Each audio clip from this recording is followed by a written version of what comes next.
brought to you by MDH Masala. দারুণ বিশুদ্ধ প্রাকৃতিক হলুদ লঙ্কা ধনে না লঙ্কা ধনে হলুদ MDH। নমস্কার, জি 24 ঘন্টায় আপনাদের সকলকে স্বাগত জানাই। 5:05 নিয়ে আপনাদের সঙ্গে আমি আহেলি। আর আজ আমাদের দিল্লির দিকে নজর রাখতেই হচ্ছে, কারণ আরশোলাদের অভিযানে একেবারে তুলকালাম দিল্লিতে। নিট কাণ্ডে কেন্দ্রীয় শিক্ষামন্ত্রী ধর্মেন্দ্র প্রধানের পদত্যাগের দাবিতে ককরোচ জনতা পার্টির সংসদ অভিযান ঘিরে একেবারে তুলকালাম। দিল্লি পুলিশের সঙ্গে বিক্ষোভকারীদের দফায় দফায় ধস্তাধস্তি। কি পরিস্থিতি হয়েছিল একবার দেখুন। ককরোচ জনতা পার্টি এবং তাদের ডাকে আজ এই সংসদ অভিযান। পুলিশকে রীতিমতো হিমশিম খেতে হয়। সংসদের যে দরজা, সেই দরজা বন্ধ করে দেওয়া হয় পরিস্থিতি নিয়ন্ত্রণে আনার জন্য। রীতিমতো লাঠিচার্জ পুলিশের। এখনো পর্যন্ত সংসদ চত্বরে উত্তেজনা। দফায় দফায় কাঁদানে গ্যাসের শেল ফাটাতে হয় পুলিশকে।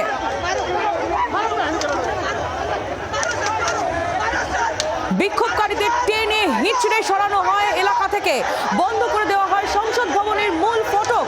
সেই ছবি আপনাদের সামনে আমরা তুলে ধরছিলাম এবং দেখুন লাঠি চার্জের ছবি তুলে ধরছি আপনাদের সামনে।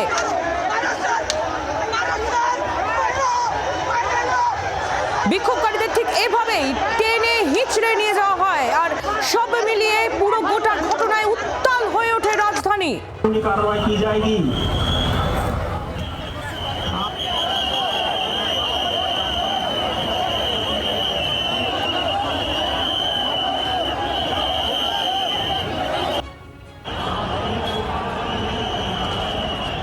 বিভিন্ন জায়গার ছবি তুলে ধরছি আপনাদের সামনে, একেবারে মাল্টিক্যাম সম্প্রচারের মাধ্যমে পরিষ্কার করার চেষ্টা করছি আপনাদের সামনে যে কি পরিস্থিতি হয়েছিল। রীতিমতো তুলকালাম। নিটকাণ্ডে কেন্দ্রীয় শিক্ষামন্ত্রী ধর্মেন্দ্র প্রধানের পদত্যাগের দাবি আরশোলাদের তরফ থেকে করা হচ্ছে, ককরোচ জনতা পার্টির তরফ থেকে করা হচ্ছে। এবং আপনারা জানেন যে ইতিমধ্যেই সোনাম ওয়াংচুক, তিনি দীর্ঘদিন অনশন করার পর তাকে সেখান থেকে পুলিশের তরফ থেকে নিয়ে হাসপাতালে ভর্তি করানো হয়। এই একই দাবি নিয়ে তিনিও অনশন করছিলেন। সব মিলিয়ে এই যে সংসদ ভবন অভিযান, সেই ডাক আগেই দেওয়া হয়েছিল ককরোচ জনতা পার্টির তরফ থেকে। এবং আজ সেই সংসদ ভবন অভিযান ঘিরে রীতিমতো উত্তেজনা ছড়ালো রাজধানীর রাজপথে।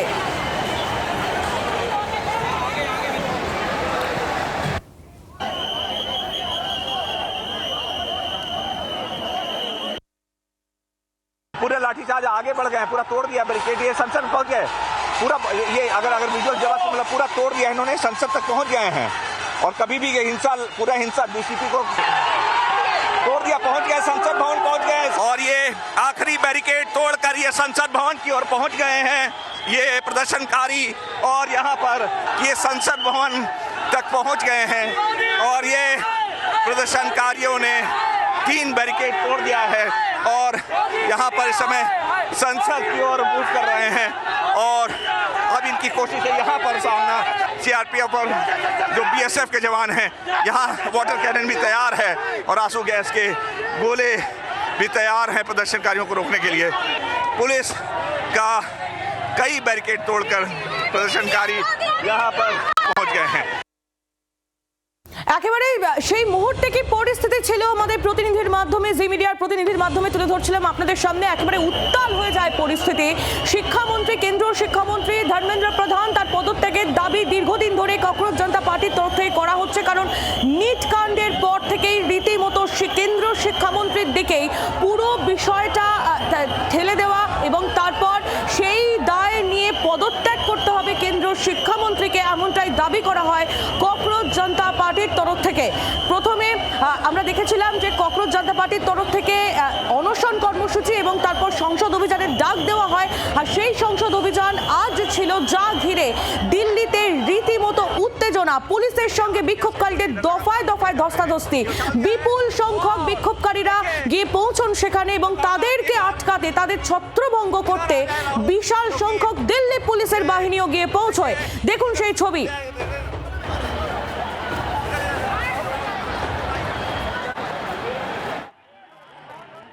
अरे इधर आ जाओ राहुल, इधर फेंक रहा है उधर। सांसद एमपी लोग खुद उलझे हुए हैं। हमारे सांसद थाने में बैठे हुए हैं और बाहर बच्चों की पिटाई करी जा रही है। ये कौन सी सरकार है? ये कौन सी सरकार जो सबका साथ सबके विकास की बात कर रही है? आप बच्चों की सुनना नहीं चाहते। सरकार है कि अहंकार है आपके अंदर? ये अहंकार बोल रहा है। अगर सरकार होती तो सुनती, बच्चों की बात सुनती। और नीट एग्जामिनेशन अगर हुआ है और उसमें अगर ये धांधली हुई है तो उसका जिम्मेदार कौन है, क्रेडिबिलिटी किसकी है? तो आप क्या किस दिशा में देश को ले जाना चाहते हो? नौकरी रोजगार दिए नहीं, अगर नौकरी रोजगार दिए तो इतने बच्चे क्या यहाँ सड़कों पे आते हैं?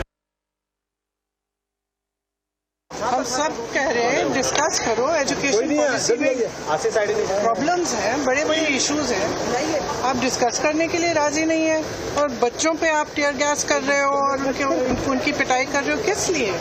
बच्चे हैं हमारे।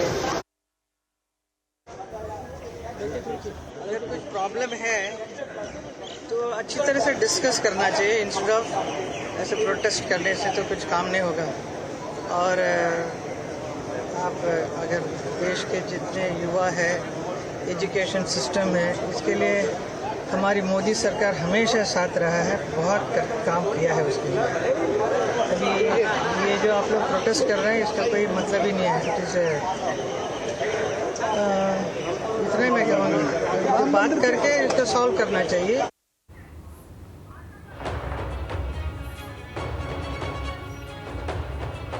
সংসদ থেকে সোজা বিধানসভার দিকে একটু নজর রাখতে হচ্ছে। আপনাদের সামনে কিছুক্ষণ আগেই তুলে ধরছিলাম সেই বক্তব্য, যেখানে মুখ্যমন্ত্রী শুভেন্দু অধিকারী তিনি 21শে জুলাইয়ের যে ফাইল, সেই ফাইল তিনি প্রকাশ করলেন এবং 21শে জুলাই তদন্ত ফের হওয়ার সম্ভাবনা উঠে আসছে। গুলি চালানোর নির্দেশ দিয়েছিলেন মনীশ গুপ্ত। বিধানসভায় এই বক্তব্য রাজ্যের মুখ্যমন্ত্রী শুভেন্দু অধিকারীর। 21শে জুলাইয়ের ফাইল প্রকাশ, 21শে জুলাইয়ের তদন্ত নতুন করে হওয়ার সম্ভাবনা। 21শে জুলাই দিনটিকে নিয়ে অনেক রাজনীতি হয়েছে। মমতা বন্দ্যোপাধ্যায়কে কমিশন ডাকেনি, এরকম একাধিক বক্তব্য আজ মুখ্যমন্ত্রী শুভেন্দু অধিকারী তার মুখে আমরা শুনলাম। পঙ্কজ বন্দ্যোপাধ্যায় তিনি সাক্ষী দিতে রাজি হননি, এমনটাও মুখ্যমন্ত্রী তিনি আজ বলেছেন। 21শে জুলাই আগামীকাল, আর তার আগে 21শে জুলাইয়ের রিপোর্ট পেশ করলো রাজ্য সরকার, জানিয়ে এই মুহূর্তে রীতিমতো রাজ্য রাজনীতি তোলপাড়। 21শে জুলাইয়ের তদন্ত ফের একবার হওয়ার সম্ভাবনাও এই মুহূর্তে উড়িয়ে দেওয়া যাচ্ছে না। গুলি চালানোর নির্দেশ দিয়েছিলেন মনীশ গুপ্ত। বিধানসভায় এই বক্তব্য শুভেন্দু অধিকারীর। 21শে জুলাই আগামীকাল, তার আগের দিন বড় পদক্ষেপ।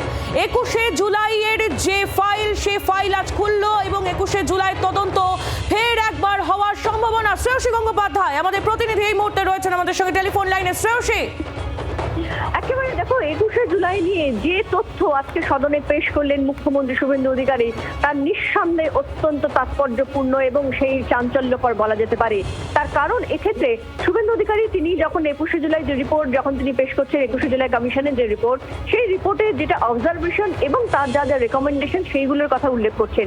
সেখানে তিনি বলছেন যে মোট 44 জনের সাক্ষ্য নেওয়া হয়েছিল, সাক্ষ্য নিয়েছিল এই কমিশন। কিন্তু কমিশন কেন মূল যিনি এই ঘটনার কথা যিনি বলেন বারে বারে, যিনি ঘটনার কথা উল্লেখ করেন বারে বারে, সেই ব্যক্তি অর্থাৎ সেই মমতা বন্দ্যোপাধ্যায় কোনো সাক্ষ্য নেয়নি, কেন সেই সাক্ষ্য নেওয়া হয়নি সেই প্রশ্ন তোলেন তিনি।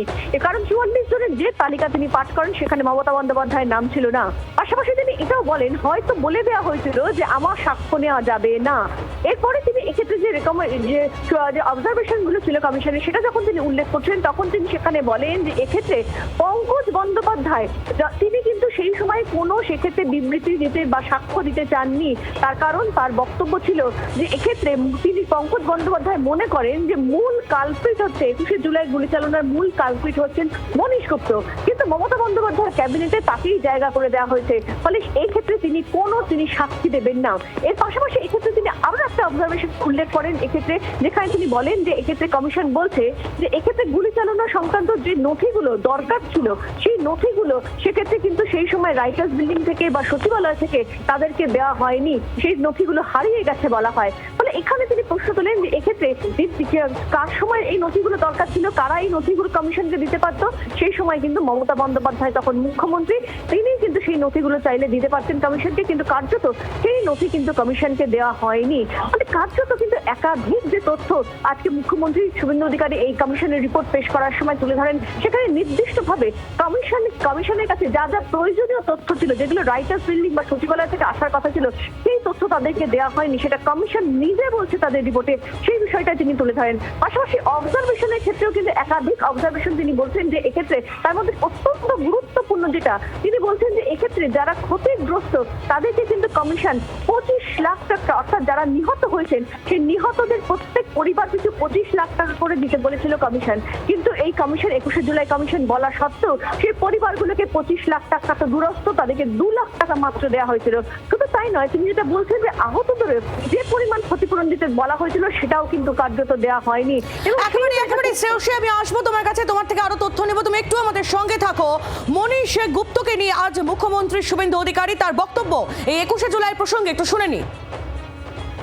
Pankaj Banerjee expressed his inability to depose and gave a statement to the media that I believe that the person solely responsible for the firing was none other than the Home Secretary Monish Gupta, but the culprit has been given a berth in the Mamata Banerjee cabinet.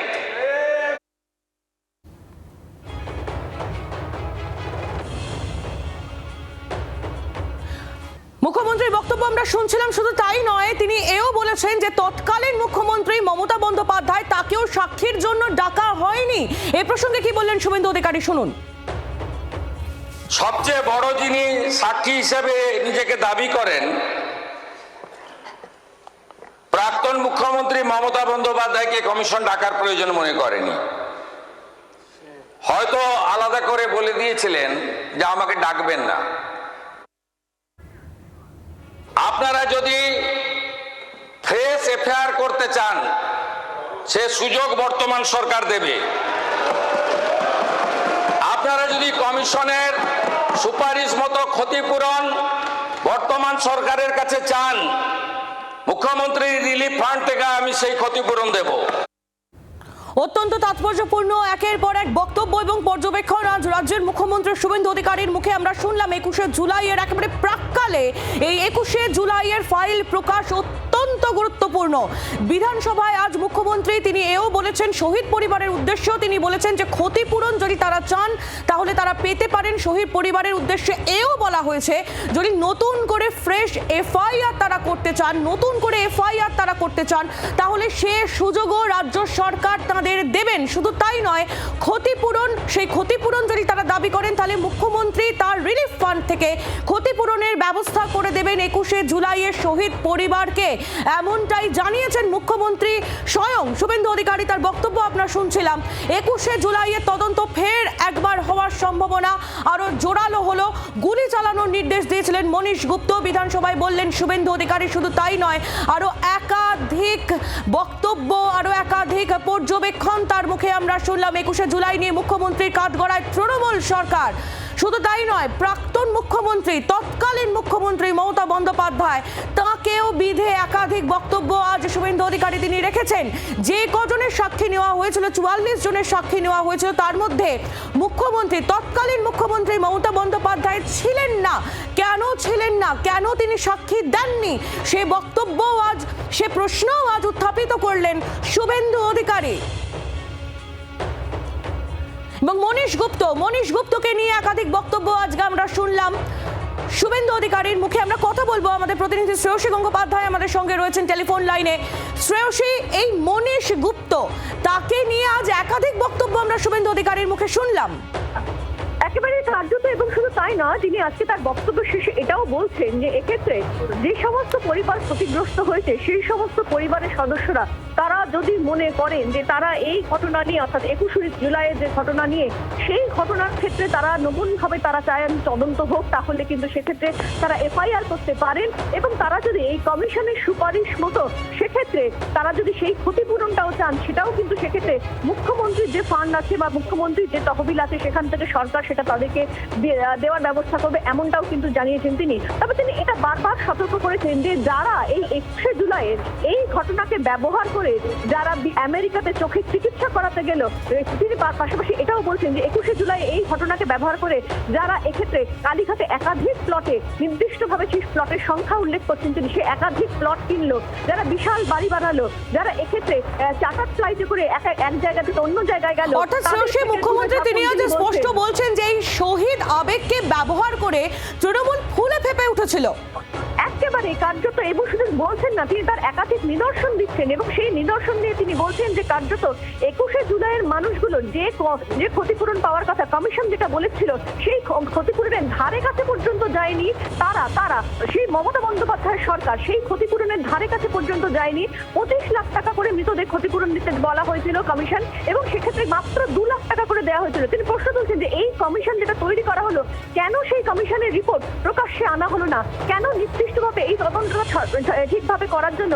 একেবারে শ্রেয়সী, তুমি একটু আমাদের সঙ্গে থাকো। আমরা যোগাযোগ করেছি বাম নেতা সুজন চক্রবর্তী এই মুহূর্তে রয়েছেন আমাদের সঙ্গে টেলিফোন লাইনে। সুজন বাবু, 21শে জুলাই তদন্ত ফের একবার হওয়ার সম্ভাবনা রয়েছে। ফাইল প্রকাশ করে তৎকালীন মুখ্যমন্ত্রী মমতা বন্দ্যোপাধ্যায়কে একদিকে যখন আমরা দেখলাম শুভেন্দু অধিকারী তিনি বিঁধেছেন, তার পাশাপাশি ওই শহীদ আবেগকে ব্যবহার করে তৃণমূল ফুলে ফেঁপে উঠেছে এমন বক্তব্যও আমরা শুনলাম মুখ্যমন্ত্রীর মুখে। কি বলবেন আপনি? যেমন 21শে জুলাই নিয়ে তৃণমূল দল এবং মমতা ব্যানার্জির সরকার অসততা করেছেন বরাবর, এটা নিয়ে কোনো সন্দেহ নেই। আমরা এর আগেও বলেছি যে মনীষ গুপ্ত গুলি চালিয়েছে এই ওনারও বক্তব্য, অথচ তার মানে গুলি চালাবার বন্দোবস্তের অভিযুক্ত এই যদি ওনার অভিযোগ হয়, তাহলে তারপর সেই মনীষ গুপ্তকেই উনি নেতা করলেন, মন্ত্রী করলেন, এমপি করলেন কি করে? এবং তারপর 21শে জুলাইয়ের শহীদ স্মরণে প্রোগ্রাম করে তখন যা উনি করেছিলেন তাই করতে হয়, ওটা কোনো কাজের কথা না। যখন বিশেষ করে উনি কমিশন করলেন, আমি ধরলাম কমিশনের আগে একরকম, কমিশন যখন করলেন গত 10 বছর ধরে তার রিপোর্টটা পেশ করেননি কেন? এখানে অসততা পরিষ্কার হয়ে যায়। যেহেতু কমিশন হয়েছে, উনি যেহেতু কমিশনের রিপোর্টটা প্লেস করেছেন, নিশ্চয়ই মানুষের দেখার সুযোগ আছে, সেটা কোনো সন্দেহ নেই। কিন্তু তার চেয়ে বড় কথা হচ্ছে কেন এতদিন চেপে রেখেছেন? চেপে রাখার মধ্য দিয়ে কি আসলে কমিশন যা বলতে চেয়েছিল তাকেও এদিক ওদিক করে দেওয়ার ব্যবস্থা করেছেন? তারপরেও পছন্দ হয়নি, উনি যা বলতে চেয়েছেন তা বলাতে পারেননি, তার মতো সুযোগ পাননি, সেই কারণে কি এড়িয়ে গেলেন? এরকমের নানাবিধ প্রশ্ন উঠবে। সরকার ফাইল প্রকাশ করেছে, মানে কমিশনের রিপোর্ট, যেটা ম্যান্ডেটরি ছিল যে সরকারের আমলে, সেই সরকার করেনি, পরের সরকার করলো, তার পিছনে অন্য যাই উদ্দেশ্য থাকুক করলো, উদ্দেশ্য নিশ্চয়ই আছে, না বোঝার কোনো কারণ নেই। সুজন বাবু, শহীদ পরিবারের উদ্দেশ্য মুখ্যমন্ত্রী তিনি জানিয়েছেন যে যদি নতুন করে তারা এফআইআর করতে চান তাহলে রাজ্য সরকারের তরফ থেকে সমস্ত রকমের ব্যবস্থা করা হবে এবং ক্ষতিপূরণ চাইলেও তারা পাবেন। এই সিদ্ধান্ত কেমন ভাবে দেখছেন? আমি তো এই সিদ্ধান্ত এইভাবে বলার কথা কিনা আমি জানি না, কমিশন সেরকম কথা বলেছিল কিনা, যে তাহলে তাদের কথাটা আমাদের পুরোপুরি বোঝা হয়নি, তারা অ্যাগ্রিড হয়ে আছে, তাহলে তাদেরটা আরেকবার এরকম করা হোক ইত্যাদি, কমিশন সব বলেছে কিনা আমি জানি না। কমিশনের রিপোর্ট তো মমতা ব্যানার্জিরা প্রকাশ করেননি। আমি বিধানসভায় ছিলাম, বারে বারে দাবি করেছিলাম, আমরা সবাই মিলে দাবি করেছিলাম, নিশ্চয়ই আপনারাও জানেন, তারপরেও সেটা করেননি। এখন রিপোর্টে কি আছে তার উপর খানিকটা নির্ভর করবে, বা রিপোর্টটার জেনুইনিটি তার উপর খানিকটা নির্ভর করবে, এর ভিত্তি কি আছে। অনেক ধন্যবাদ সুজন বাবু আমাদের সঙ্গে কথা বলার জন্য। বাম নেতা সুজন চক্রবর্তী ছিলেন আমাদের সঙ্গে টেলিফোন লাইনে। স্বাস্থ্য আর নিউট্রিশন পাবে, শরীরও স্ট্রং হবে, অল্প খেলেই পেট ভরে, ডাইজেশন ঠিক রাখে। MDH সোয়াটিন, আসল প্রোটিন। MDH